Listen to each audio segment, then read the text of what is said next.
नमस्कार, स्वागत है। आप देख रहे हैं धार भी रफ्तार भी। मैं हूं आपके साथ अबू हुरैरा। आइए खबरों को देखते हैं फटाफट अंदाज में। अनंतनाग में सीआरपीएफ के एक जवान ने खुद को गोली मार ली। जवान की पहचान पुंछ के उमर फारूक के रूप में हुई है। पुलिस ने मामला दर्ज कर लिया है, जांच जारी है। केंद्रीय राज्य मंत्री और नीति आयोग के सदस्य डॉक्टर वीके सारस्वत ने गुलमर्ग का दौरा किया। अपने दौरे के दौरान केंद्रीय राज्य मंत्री ने गुज्जर बकरवाल और आदिवासियों से बातचीत भी की। LAHDC के अध्यक्ष ने मेधावी छात्रों को लैपटॉप वितरित किए। इस दौरान उन्होंने शिक्षा विभाग को फटकार लगाई और शिक्षा विभाग के टीचर्स को कड़ी चेतावनी दी, जो अक्सर अपने कर्तव्यों को ठीक से नहीं निभाते। कश्मीर में इस साल बसंत में ही बढ़ गई गर्मी। आग से निपटने के लिए वन विभाग नए टूल किट का कर रही है प्रयोग। विभाग ने घाटी में 90 नियंत्रण कक्ष स्थापित किए।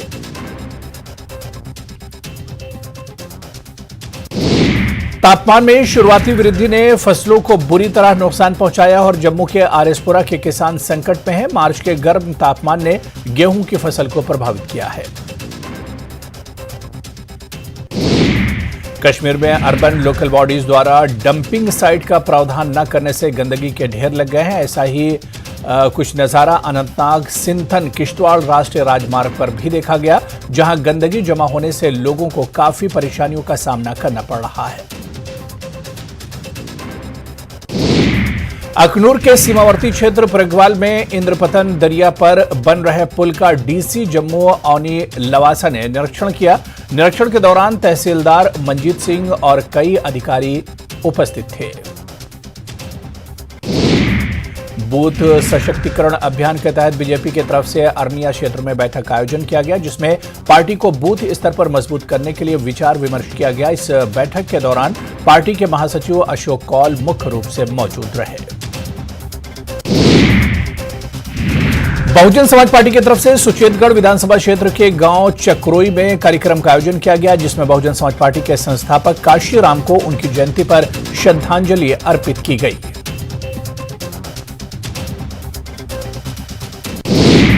बीजेपी के वरिष्ठ नेता आनंद कुमार कालिया को भारत रत्न डॉक्टर अंबेडकर राष्ट्रीय उत्कृष्टता पुरस्कार से सम्मानित किया गया। अंतर्राष्ट्रीय महिला दिवस के उपलक्ष्य पर दिल्ली में 12 मार्च को आयोजित राष्ट्रीय सेमिनार के दौरान उन्हें अवार्ड दिया गया। मेंढर में आए दिन तेज रफ्तार वाहन घटनाएं बढ़ती जा रही हैं। तहसील मेंढर के मुख्य बाजार जामा मस्जिद के सामने एक तेज रफ्तार बाइक सवार ने 4 महिलाओं को टक्कर मार दी। पुलिस और लोगों की मदद से एम्बुलेंस से 4 महिलाओं को अस्पताल में भर्ती कराया गया। मिशन यूथ के तहत गुल में प्रशासन की ओर से सरकारी योजनाओं को लेकर जागरूकता शिविर का आयोजन किया गया। शिविर में बड़ी संख्या में बेरोजगार युवाओं ने भाग लिया। हजरत दरवेश गुलाम कादिर का 24वां 2 दिवसीय वार्षिक उर्स पुंछ में संपन्न हुआ। उर्स का आयोजन जियारत तकिया शरीफ में किया गया था, जो भारत और पाकिस्तान के बीच नियंत्रण रेखा पर स्थित है। इस मौके पर हजारों की संख्या में श्रद्धालु तकिया शरीफ पहुंचे। जम्मू कश्मीर राष्ट्रीय राजमार्ग पर 12 मार्च की रात सड़क दुर्घटना में घाटी से जम्मू जा रहे एक ट्रक के डूब जाने के बाद से लगातार तलाशी अभियान जारी है। बांडीपुरा जिला के रहने वाले चालक की तलाश में चिनाब नदी में तलाशी अभियान जारी है। LG मनोज सिन्हा जम्मू में सौहार्द नाम कार्यक्रम के उद्घाटन समारोह में शामिल हुए। इस बीच उन्होंने Jammu Kashmir UT inter university chancellor trophy पुरुष और महिला चैंपियनशिप 2023 का उद्घाटन किया। कार्यक्रम में छात्र छात्राओं के अलावा शिक्षक शिक्षा विशेषज्ञ भी शामिल हुए। LG मनोज सिन्हा ने कहा कि JK SSB की परीक्षाएं फिलहाल स्थगित कर दी गई हैं। उन्होंने आश्वासन दिया कि जल्द ही परीक्षा कराई जाएंगी और पारदर्शिता पहली प्राथमिकता होगी। JK SSB के प्रदर्शनकारी उम्मीदवारों ने परीक्षा स्थगित करने के सरकार के फैसले का स्वागत किया है। साथ ही उन्होंने कहा कि सरकार को उनके अन्य मांगों को भी पूरा करना चाहिए।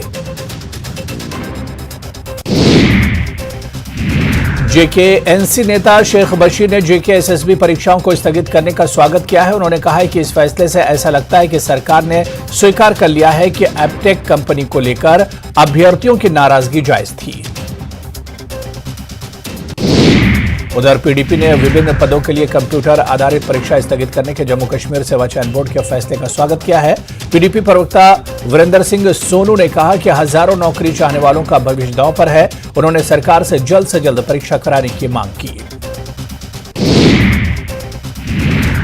भाजपा जम्मू कश्मीर के वरिष्ठ नेता प्रिया सेठी ने जेकेएसएसबी परीक्षा स्थगित करने के फैसले का स्वागत किया है। उन्होंने कहा कि पीएम नरेंद्र मोदी से लेकर भाजपा का हर नेता बच्चों के पक्ष में है और उन्होंने मांग की है कि जेकेएसएसबी उम्मीदवारों के लिए एक पारदर्शी प्रणाली बनाई जाए ताकि वे जम्मू कश्मीर के लोगों के लिए अपना काम कर सकें।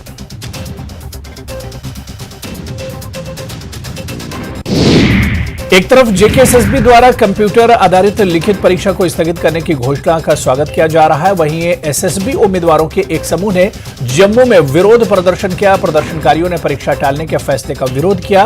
उन्होंने परीक्षा प्रक्रिया को समय पर पूरा करने की मांग की। हाल ही में फारूक अब्दुल्ला के स्थित जम्मू स्थित आवास पर मिले विपक्षी दलों के प्रतिनिधियों का आज दिल्ली में विपक्षी दलों के नेताओं से मिलने का कार्यक्रम है। डेमोक्रेटिक प्रोग्रेसिव आजाद पार्टी के अध्यक्ष गुलाम नबी आजाद ने जेकेएसएसबी उम्मीदवारों को असुविधा के लिए सरकार पर खेद व्यक्त करते हुए कहा कि वर्तमान यूटी प्रशासन ने परीक्षा रद्द करने के सभी रिकॉर्ड तोड़ दिए हैं और कश्मीर में बड़ी संख्या में उम्मीदवारों को परेशानियों का सामना करना पड़ रहा है।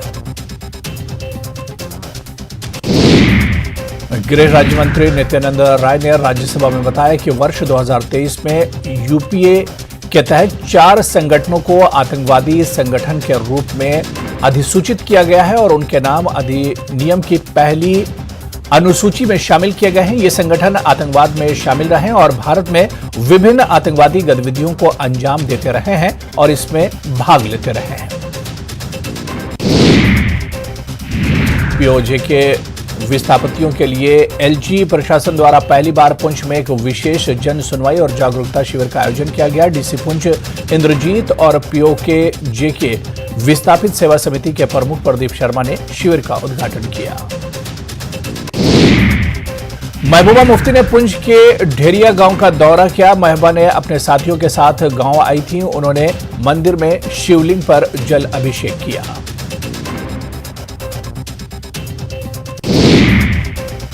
पहला सरस मेला श्रीनगर में शुरू हुआ। इस मेले में 18 राज्य और केंद्र शासित प्रदेशों के प्रतिनिधि भाग ले रहे हैं। महिला स्वयं सहायता समूहों द्वारा डल झील के किनारे 70 स्टॉल लगाए गए हैं। जिला प्रशासन ने ग्रामीण विकास विभाग कुलगाम के सहयोग से मिनी सचिवालय में मिशन यूथ के तहत युवा मंडलों में भाग लेने वाले स्वयंसेवकों के लिए एक प्रशिक्षण कार्यक्रम आयोजित किया। इस अवसर पर डीसी कुलगाम डॉक्टर बिलाल मोहिउद्दीन उपस्थित थे।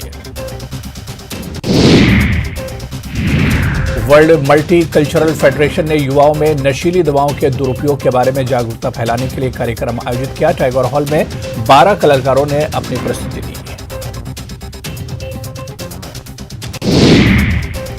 उद्योग एवं वाणिज्य विभाग द्वारा कन्वेंशन सेंटर जम्मू में निवेशकों की एक बैठक आयोजित की गई। नई औद्योगिक नीति के तहत जम्मू कश्मीर में निवेश करने वाले निवेशकों ने सरकार से जमीन अधिग्रहण करते समय प्रस्तावित स्थापना के लिए परिचालन शुरू करने में अपनी शिकायतें और समस्याएं व्यक्त की। जम्मू कश्मीर पंचायत सम्मेलन के सदस्यों ने प्रेस एनक्लेव श्रीनगर में विरोध प्रदर्शन किया। कई पंचायत घरों में तैनात चौकीदारों को नियमित करने की मांग को लेकर धरना दिया गया। बांडीपुरा बाईपास रोड को आज अधिकृत रूप से एक तरफा यातायात के लिए खोल दिया जाएगा। हालांकि दर्जनों माल और यात्री वाहन बांडीपुरा से रवाना हुए। बांडीपुरा बाईपास मार्ग 7 जनवरी से भारी बर्फबारी के कारण बंद था।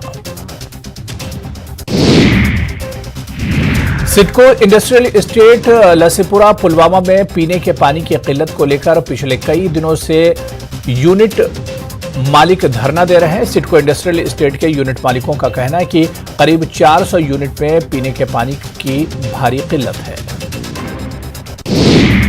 मुख्य शिक्षा अधिकारी बांडीपुरा ने सरकारी स्कूलों में नामांकन प्रक्रिया में तेजी लाने और सरकार द्वारा आयोजित कल्याणकारी योजनाओं के बारे में जनता को जागरूक करने के लिए बुधवार को सोनवारी के सादोनारा गांव का दौरा किया। एड्स कंट्रोल सोसाइटी ने शिक्षा विभाग के सहयोग से पुलवामा में शिक्षकों के लिए विशेष प्रशिक्षण का आयोजन किया। कार्यक्रम में शिक्षकों और विद्यार्थियों को नशीले पदार्थों से दुष्प्रभाव और एड्स जैसी बीमारियों से होने वाले नुकसान और इससे बचने के तरीके के बारे में जानकारी दी गई। चिनार दिवस के अवसर पर पुलवामा में विभिन्न स्थानों पर औपचारिक रूप से चिनार के पौधे लगाए गए। इस अभियान का शुभारंभ डीसी पुलवामा ने किया। पुलवामा में चिनार का पौधा लगाकर शुभारंभ किया गया। बानिहाल से 10 किलोमीटर दूर new primary health centre Naugam में सीआरपीएफ की ओर से निःशुल्क चिकित्सा शिविर का आयोजन किया गया। इसमें सैकड़ों मरीजों की जांच की गई और निःशुल्क दवाएं बांटी गई। उधमपुर जिले के पंचायत सचिवों ने अपनी हड़ताल जारी रखी। विरोध करने के लिए पंचायत सचिव ब्लॉक विकास कार्यालय परिसर केलर में एकत्रित हुए। उन्होंने आरोप लगाया कि सभी पंचायत सचिव दबाव में काम कर रहे हैं। उन्होंने वेतन वृद्धि की भी मांग की। जम्मू कश्मीर पुलिस ने सिविक एक्शन प्रोग्राम के तहत सांस्कृतिक और प्रतिभा को बढ़ावा देने के लिए समारोह आयोजित किया। कार्यक्रम का आयोजन एसपी कॉलेज में किया गया। कुपवाड़ा के नतनूसा में सेना की भागीदारी के साथ चिनार दिवस मनाया गया। इस संबंध में डीएफओ डॉक्टर फैयाज अहमद भट्ट के नेतृत्व में नतनूसा के जंगलों में सैकड़ों चिनार के पेड़ लगाए गए। उत्तर भारत के अलग अलग हिस्सों में H3N2 वायरस का खौफ लगातार बढ़ता जा रहा है। पिछले 1.5 महीने के दौरान जम्मू कश्मीर में वायरल इन्फेक्शन के ज्यादातर मामले इन्फ्लुएंजा के हैं। विशेषज्ञों ने लोगों से वायरस के प्रसार को रोकने के लिए आधिकारिक द्वारा किए गए निर्देशों का पालन करने की सलाह दी। साइबर क्राइम का बढ़ता दायरा आम लोगों और कारोबारियों को निशाना बना रहा है। सुरक्षा बलों को रूप धार रहे साइबर अपराधी साइबर पुलिस सतर्क है। लोगों को सावधान रहने की सलाह दी जा रही है।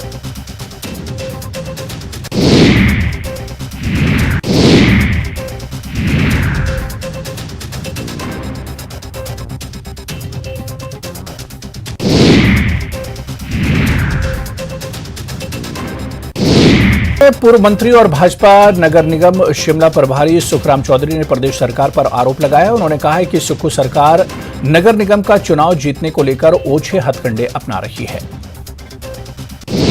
शिमला में भाजपा नगर निगम के चुनाव को लेकर एक बड़ी बैठक की गई। इस बैठक की अध्यक्षता भाजपा प्रदेश अध्यक्ष सुरेश कश्यप ने की। वहीं बैठक में सभी कार्यकर्ताओं से नगर निगम चुनाव को लेकर विस्तृत सुझाव एकत्रित किए गए। केंद्र सरकार की ओर से श्रम कानूनों और नीतियों में किए बदलाव को लेकर मजदूर संगठनों में खासा रोष देखा जा रहा है। इसी के चलते सीटू के बैनर तले सैकड़ों मजदूरों ने एकत्रित होकर हनुमान चौक के पास प्रदर्शन किया। सोलन में मजदूर यूनियन ने मनरेगा का रजिस्ट्रेशन बंद करने के विरोध में धरना प्रदर्शन किया और डीसी को एक ज्ञापन सौंपा। इस प्रदर्शन में यूनियन के सभी सदस्य मौजूद रहे। हिमाचल प्रदेश विधानसभा में नगर निगम शिमला को लेकर अध्यादेश पेश किया गया। बजट सत्र के पहले दिन पेश किए गए इस अध्यादेश में शिमला नगर निगम में वार्डों की संख्या 34 करने का प्रावधान है। कांग्रेस ने शिमला नगर निगम चुनाव के लिए घोषणा पत्र कमेटी का गठन किया है। कांग्रेस प्रभारी राजू शुक्ला के अनुमोदन के बाद प्रदेश कांग्रेस अध्यक्ष सांसद प्रतिभा सिंह ने शिमला नगर निगम चुनाव के लिए मैनिफेस्टो कमेटी का गठन किया। शिमला नगर निगम चुनाव के लिए सर्किट हाउस में बीजेपी की अहम बैठक हुई। यह बैठक नेता प्रतिपक्ष जयराम ठाकुर की अध्यक्षता में हुई। बैठक के बाद नगर निगम शिमला के चुनाव प्रभारी एवं पूर्व मंत्री सुखराम चौधरी ने कहा कि बीजेपी नगर निगम चुनाव के लिए पूरी तरह तैयार है। ऊना में प्रदेश कांग्रेस प्रवक्ता विजय डोगरा ने विधानसभा के बजट सत्र के दौरान भाजपा विधायकों के विरोध और वॉकआउट पर बड़ा हमला बोला है। विजय डोगरा ने पत्रकार वार्ता को संबोधित करते हुए भाजपा को आड़े हाथों लिया। बद्दी बरोटावाला नालागढ़ में हर वर्ष कबाड़ को लेकर मारामारी रहती है और इस बार भी ये मारामारी लगातार जारी है, जहां स्क्रैप डीलर और स्थानीय युवा आमने सामने हो चुके हैं और लोकल युवा भी अब स्क्रैप का काम फैक्ट्रियों में जाकर लगातार मांग रहे हैं। हमीरपुर शहर से अवैध रेहड़ियों का हटाया जाएगा। नगर परिषद की बैठक में यह निर्णय लिया गया है। इस बैठक की अध्यक्षता नगर परिषद के अध्यक्ष मनोज कुमार मनहास ने दी। पिछली मासिक बैठक में हमीरपुर शहर में अतिक्रमण को हटाने के लिए कमेटी का गठन किया गया था। चंबा के दूरदराज सनवाल पंचायत के ग्रामीण क्षेत्रों में सड़क मार्गों की स्थिति खराब है। यहां अभी तक गाड़ियों के लिए सड़क तक नहीं है और लोगों को 2 से 3 किलोमीटर पैदल चलकर अपने घरों तक पहुंचना पड़ता है। किन्नौर के नाको में आयोजित इस स्केटिंग प्रतियोगिता का नाम इंटरनेशनल बुक ऑफ रिकॉर्ड्स में दर्ज किया गया है। यह प्रतियोगिता किन्नौर में करीब 12,000 फीट पर स्थित नाको झील पर हुई थी। ये आइस स्केटिंग ट्रैक विश्व की सबसे बड़ी नेचुरल आइस स्केटिंग ट्रैक है। बौद्ध धर्म के प्रमुख दलाई लामा इस साल के 6 जुलाई को अपना 49वां जन्मदिवस मनाने जा रहे हैं, लेकिन इसके लिए उनके लाखों अनुयायियों ने उनके उत्तम स्वास्थ्य और लंबी उम्र की कामना के लिए बहुत बड़ी प्रार्थना सभा की। मंडी में हिमाचल प्रदेश मनरेगा एवं निर्माण फेडरेशन की जिला कमेटी की ओर से अपनी मांगों को लेकर धरना प्रदर्शन किया गया। मनरेगा एवं निर्माण मजदूर यूनियन का कहना है कि मनरेगा मजदूरों को जो सुविधाएं कल्याण बोर्ड के माध्यम से पहले दी जाती थी, उन सुविधाओं से उन्हें वंचित रखा जा रहा है। ऊना में कई गांव के लोग दूषित पानी की समस्या को लेकर डीसी ऑफिस पहुंचे। इस मौके पर उन्होंने पंजाब के उद्योग के चलते दूषित हो रहे पानी और उसके कारण फसलों को हो रहे नुकसान का मुद्दा उठाते हुए प्रशासन के माध्यम से सरकार को ज्ञापन सौंपा। नाहन में सरकार के निर्देशों के बाद सूखे को लेकर प्रशासन अलर्ट हो गया है। उपायुक्त सिरमौर रामकुमार गौतम ने 1 सप्ताह के भीतर अधिकारियों को सूखे के नुकसान की रिपोर्ट तैयार करने के निर्देश दिए। हमीरपुर में विश्व उपभोक्ता दिवस के उपलक्ष्य में जिला स्तरीय कार्यक्रम का आयोजन किया गया, जिसमें बतौर मुख्य अतिथि कांगड़ा केंद्रीय सहकारी बैंक चेयरमैन कुलदीप सिंह पठानिया ने शिरकत की। बिलासपुर में शक्तिपीठ श्री नैना देवी में चैत्र नवरात्रों को लेकर तैयारियां जोरों पर चल रही हैं, जिसका जायजा लेने के लिए मंदिर न्यास के अध्यक्ष न्यास धर्मपाल अधिकारियों के साथ श्री नैना देवी मंदिर पहुंचे और चल रही मेले की तैयारियों का जायजा लिया। राजस्थान विधानसभा में 2 से ज्यादा संतान के कारण पदोन्नत रुकने का मामला गूंजा। विधायक निर्मल कुमावत ने धन्याकर्षण प्रस्ताव के जरिए यह मामला उठाया। राजस्थान के पंचायत समिति सदस्य एक बार फिर अपनी आवाज को बुलंद करने के लिए बड़ी संख्या में राजधानी जयपुर में कूच करेंगे। पंचायत समिति सदस्य अपनी 9 सूत्रीय विभिन्न मांगों को लेकर विधानसभा का घेराव कर सरकार तक अपनी बात पहुंचाएंगे। जयपुर में 4 विदेशी नागरिक कोरोना पॉजिटिव पाए गए हैं। इन चारों को सवाई माधोपुर से जयपुर लाया गया है, जहां रश अस्पताल में विदेशी नागरिकों की जांच कराई जाएगी, जिसमें ये कोरोना पॉजिटिव पाए गए हैं। राजस्थान विधानसभा में हाईकमान शब्द हटाने पर राठौड़ और धारीवाल में तीखी बहस हुई। राजेंद्र राठौड़ बोले कि शक्तिशाली व्यक्ति को शक्तिशाली कहना क्या गलत है, तो दिव्या मदेरणा ने मंत्री धारीवाल को जिद्दी बताया। श्रीगंगानगर में जैतसर थाना क्षेत्र के गांव में एक पाकिस्तानी गुब्बारा मिला है। किसान की सूचना पर पहुंची पुलिस ने पाकिस्तानी गुब्बारे को कब्जे में ले लिया है। गुब्बारे पर उर्दू में लिखा हुआ है। राजस्थान में वकीलों की मांग पूरी। विधानसभा में पेश हुए एडवोकेट प्रोटेक्शन बिल, मंत्री शांति धारीवाल ने सदन के पटल पर रखा bill. Right to health bill को लेकर राजस्थान विधानसभा में हाई पावर समिति की बैठक हुई। बिल के ड्राफ्ट पर बनी सहमति। Private hospital and nursing home society ने कल संपूर्ण मेडिकल बंद का ऐलान किया। मनीष पालीवाल हत्या मामले में 2 आरोपी अरेस्ट। दोनों आरोपियों ने आमेट में ट्रैक्टर से कुचलकर की थी हत्या। राजस्थान पुलिस ने 24 घंटे के अंतराल में ही आरोपियों को गिरफ्तार कर लिया। आज से शुरू होगी राजस्थान बोर्ड की 10वीं की परीक्षा। सुबह 8:30 से 11:15 बजे तक होंगे एग्जाम। प्रदेश भर में 6081 केंद्रों पर 10 लाख से ज्यादा स्टूडेंट्स देंगे परीक्षा। बोर्ड की ओर से दिशा निर्देश जारी।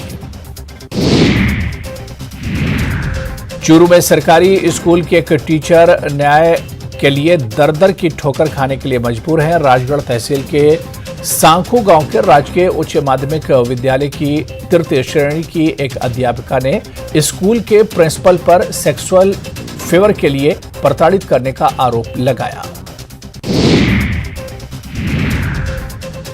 आज राजस्थान में सक्रिय होगा पश्चिमी विमोक्ष। अगले 4 दिन प्रदेश के कई हिस्सों में बदलेगा मौसम। आज 14 जिलों में बादल गरजेंगे, तेज हवाएं चलने के भी आसार। देश भर में H3N2 वायरस का कहर। कर्नाटक, हरियाणा, गुजरात के बाद महाराष्ट्र के अहमदनगर में युवक की मौत। देश में अब तक 4 मरीजों की हो चुकी है मौत। हिंडनबर्ग मामले पर विपक्ष ने किया प्रदर्शन। कांग्रेस ने की जेपीसी की मांग। विपक्षी सांसदों ने संसद से ईडी कार्यालय तक किया मार्च।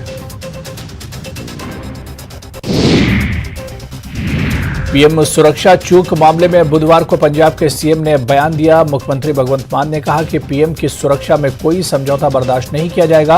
उन्होंने कहा कि सुरक्षा में प्रोटोकॉल का भी पूरा पालन किया जाएगा।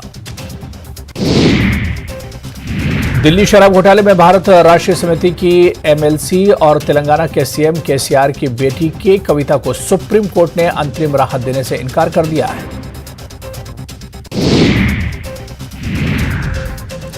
एशिया की पहली महिला लोको पायलट सुरेखा यादव ने वंदे भारत एक्सप्रेस चलाई। इसी के साथ उनके नाम एक और उपलब्धि जुड़ गई। Semi high speed Vande Bharat express train को संचालित करने वाली पहली महिला बन गई है। बीजेपी ने रायपुर में हल्ला बोला है। प्रधानमंत्री आवास योजना से लोगों को वंचित रखने के आरोप लगाते हुए बीजेपी ने हजारों कार्यकर्ता सड़कों पर उतरे। पुलिस ने कार्यकर्ताओं पर वाटर कैनन का इस्तेमाल किया। छत्तीसगढ़ के महासमुंद में ईंट भट्टे में काम कर रहे 5 मजदूरों की सोने के दौरान दम घुटने से मौत हो गई। ईंट भट्टे में ईंट को पकाने के लिए आग लगाकर 6 मजदूर भट्टे के ऊपर ही सो गए, जिसमें दम घुटने से 5 मजदूरों के मौके पर ही मौत हो गई।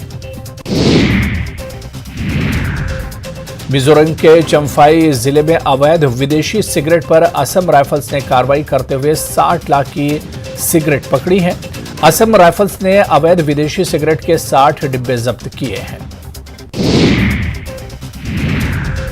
तमिलनाडु के डिंडिगुल जिले में कोडाईकनाल पहाड़ियों के जंगल में लगी आग अब और भी भीषण हो गई है। चारों ओर आग का मंजर नजर आ रहा है। आग इतनी ज्यादा है कि उसे बुझाने के लिए वन अधिकारियों की हर कोशिश नाकाम साबित हो रही है।